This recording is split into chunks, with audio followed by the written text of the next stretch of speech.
My guest today is Amy Connell. She earned her first Scottish national team cap at 14, has been following her passion with the sport around the world since. She started an online business at 18 to allow her to pursue her passion and build an income alongside travelling and competing as a self-funded karate athlete. In 2015, she suffered a career-threatening injury, with doctors saying she might not be able to compete again. Though, through 2 years of rehabilitation and persistence, she returned to competition, going on to win British titles and a European medal. She uses this experience to help people going through tough times in their life and to find the joy in every day. Most recently, she represented Team GB in contention for the Tokyo Olympics for 2020. Wearing the tracksuit and representing Great Britain was something she could only have dreamed of as a little girl.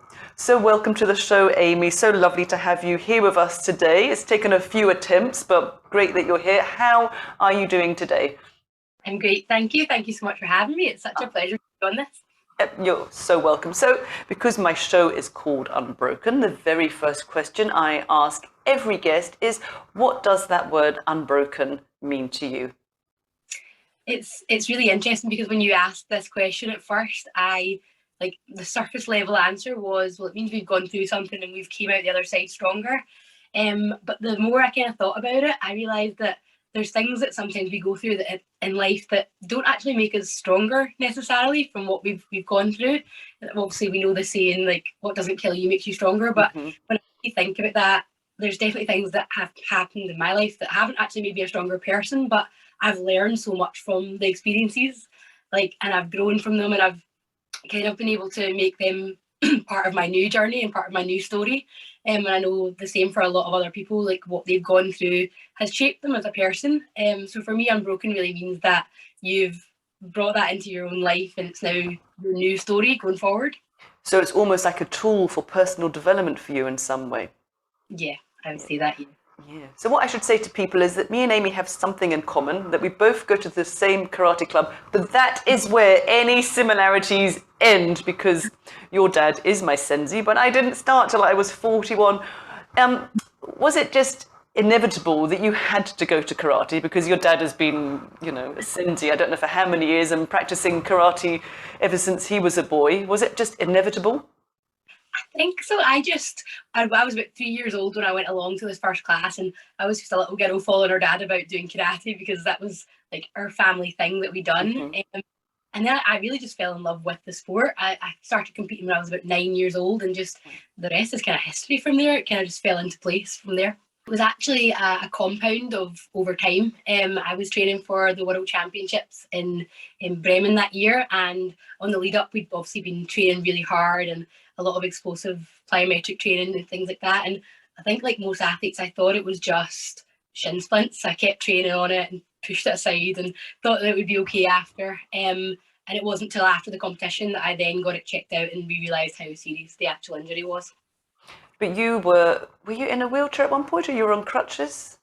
Yeah, I was in a wheelchair for 2 months. Yeah, I was so grateful to have good people around me that really helped me and supported me throughout that experience. But it was a really tough time mentally for anything. But what a contrast. One minute you're going to training, for a competition in Bremen, and then you're in a wheelchair. You couldn't get more of a contrasting situation.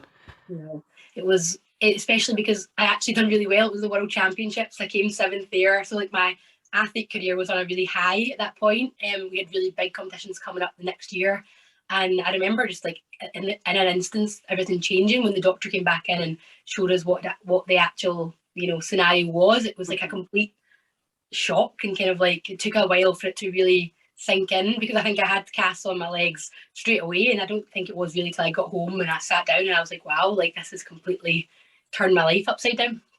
And what I know of you is that you are always upbeat. You're always positive. Your Instagram, if you're not on Instagram, if people don't follow you, go and follow Amy. She will inspire you every day. You're always upbeat, but you must have been devastated, heartbroken from being seventh in the world to, shit, what am I going to do? What if this is taken away from me? How did you get through those dark days?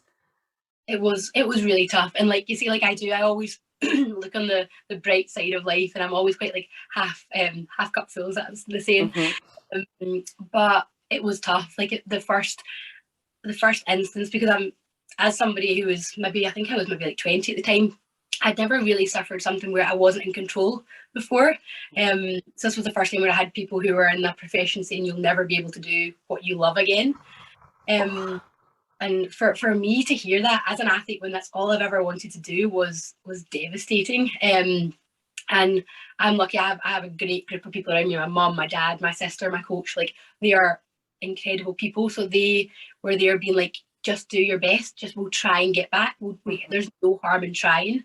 And that's probably what kept me going. I had good people around me. My mentality was just, there's no harm in you just trying your best to get back to the level that you want to get back to. And if it doesn't work, it doesn't work, but you want to give it everything you can.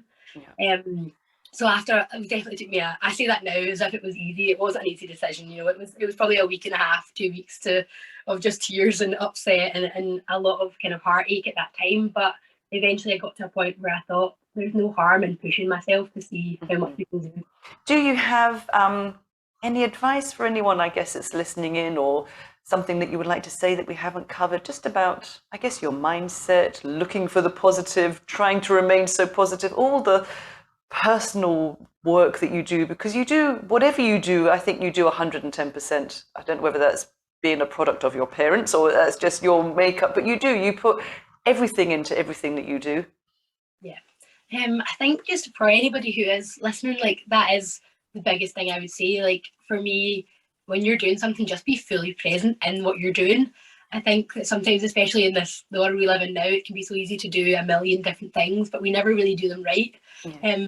I think for me, I've really worked out, especially over the past couple of years, like, be fully present. If you're at home with your family, be fully present there. Like, if you're at work, be fully present there and give it everything you've got. And you're training in the gym, do it there. Like, give it everything. And life is more fun when you're pushing yourself and you're fulfilled from that, and you'll feel the same. Like, when I come away from a training session and I've worked my butt off, I feel amazing after it.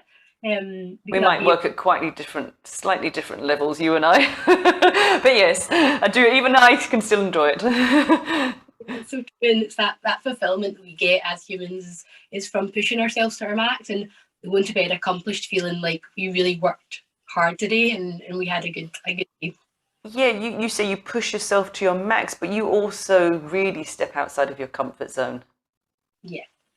Which I think is really how we then grow, really, isn't it? Because a comfort zone is a beautiful place, but nothing really does grow there.